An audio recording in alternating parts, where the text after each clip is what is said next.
तो आज हम बात करने जा रहे हैं किसी भी संख्या के लघुत्तम समापवर्ती और महत्तम समापवर्तक। इसमें बहुत सारे लोग तो इसी में कंफ्यूज रहते हैं कि समापवर्त क्या चीज़ है और समापवर्तक क्या चीज़ है। तो चलिए इस वीडियो में मैं इस चीज़ को स्पष्ट करने वाला हूँ।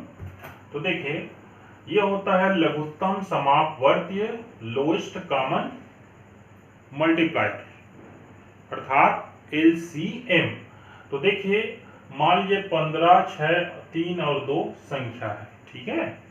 तो 15 के अपवर्त्य कौन है? अपवर्त्य को गुणज भी बोलते हैं। तो 15 का पहाड़ा पढ़ दीजिए, जितना भी संख्या है वो सब क्या है, इसके अपवर्त्य हैं। 6 का पहाड़ा पढ़िए, 3 का पहाड़ा पढ़िए, 2 का पहाड़ा पढ़िए, ठीक है। अब देखिए, जाहिर सी बात है, इनमें कुछ संख्या क्या आएंगी, कॉमन आएंगी, जो सब में हो। समान अपवर्त्य कौन होगा? देखिए 30, देखिए सब में मिलेगा, 30 मिलेगा, 30 30 30 और 30 मिल रहा है तो 60 भी मिलेगा, देख लीजिए।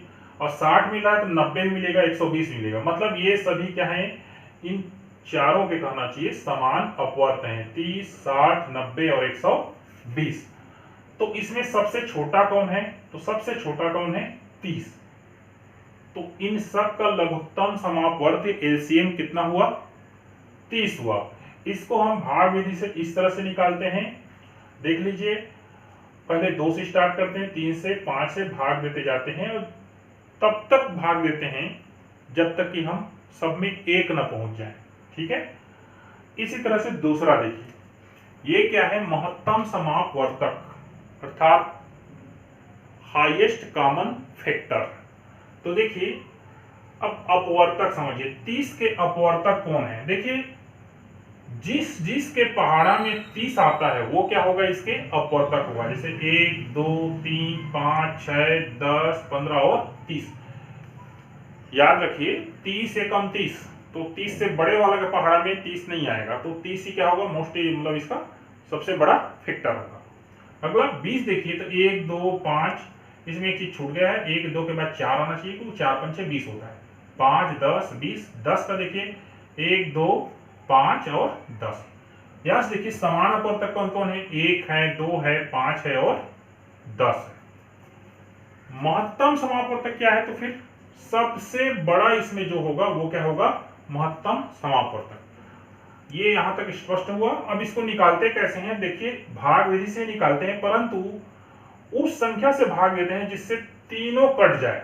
तो 2 से कट रहा है और 5 से कट रहा है, तो कितना हुआ, 2 और 5, 2 और 5 का गुणा कर दीजिए और आपको मिल जाएगा 2 पंचे 10।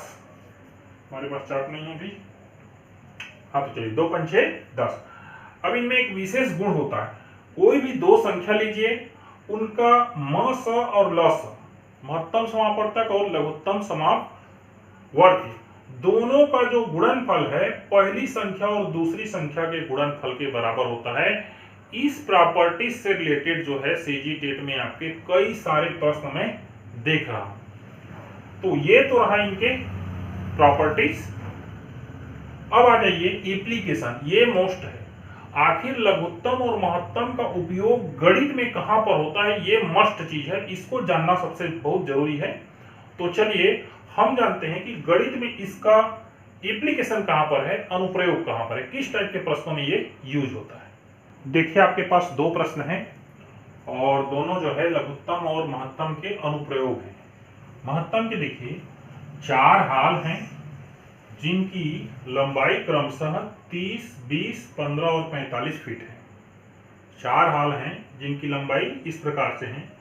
उस बड़े से बड़े टेप की लंबाई ज्ञात कीजिए जिसमें चारों कमरे की लंबाई मापा जा सके। अब देखिए, 1 मीटर वाला 1 फीट वाला टेप लेंगे, 2 फीट 1 फीट वाला लेंगे तो सब नपा ही जाएगा। हमको क्या करना है, ऐसा टेप लेना है जिसमें कहना चाहिए बड़े से बड़े होना चाहिए, सब के सब उसमें नापा जा सके। तो आंसर क्या होना चाहिए, ऐसे क्वेश्चन में देखिए, क्वेश्चन को सेम टू सेम मत पढ़िए, कहने का मतलब है इसके भाव को समझिए, किस टाइप से पूछा जा रहा है। जब भी कोई बड़े से बड़ा चीज जो है उनका फैक्टर ज्ञात करने के लिए बोला जा रहा है तो आपका क्या होगा, महत्तम होगा। और आंसर क्या होगा, सीधी सी बात है, 30, 20, 15 और 45। ऐसे संख्या से भाग दीजिए जिसमें चारों के चारों चले जाएं। तो देखिए एक ही संख्या है, 5 छक्का 30, 5 चौक 20, 5 तिया 15 और 5 निया 45। इसके बाद और कोई संख्या नहीं है, तो सही आंसर क्या होगा? 5 फीट। ये हो गया। अब दूसरा देखिए, लघुत्तम समापवर्ती। देखिए प्रश्न देखिए, 5 घंटियां एक साथ बजना प्रारंभ करती हैं। पहली प्रत्येक इसको 2 मिनट में, प्रत्येक 2 मिनट में, दूसरी प्रत्येक 4 मिनट में, तीसरी प्रत्येक 5 मिनट में, चौथी प्रत्येक 8 और पांचवी प्रत्येक 12 मिनट में बजती हैं। यदि सभी घंटियां एक साथ 3:35 पर बजी हैं तो अगला समय जब वो एक साथ बजेंगी होगा। तो क्या करेंगे इसके लिए? इसके लिए हम वही करेंगे, लघुत्तम। तो देखिए 2 मिनट, फिर 4 मिनट, फिर 5 मिनट, फिर 8 मिनट और फिर 12 मिनट। 1 2 3 4 5 सबका लघुत्तम निकालिए।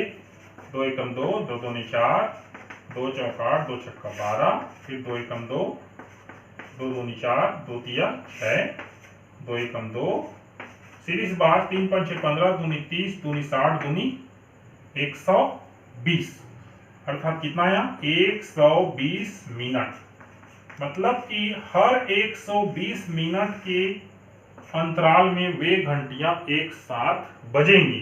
तो अगली घंटी एक साथ कब बजेगी? देखिए 3:35 में एक साथ बजी है, तो इसमें आप 120 मिनट अर्थात 2 घंटा जोड़िए, तो 5:35 में अगला वो समय होगा जब सभी घंटियां एक साथ बजेंगी। ये घंटियां की जगह वो ट्रेन भी दे सकता है, बस भी दे सकता है, कुछ भी दे सकता है। तो क्वेश्चन को समझिए, लघुत्तम और महत्तम में इन्हीं 2 टाइप के प्रश्न जो है आपको मिलेंगे, बाकी और नहीं मिलते। तो चलिए ये वीडियो यहीं पर खत्म होता है। वीडियो कैसा लगा नीचे कमेंट जरूर कीजिए और फिर मिलते हैं किसी नए गणित पर।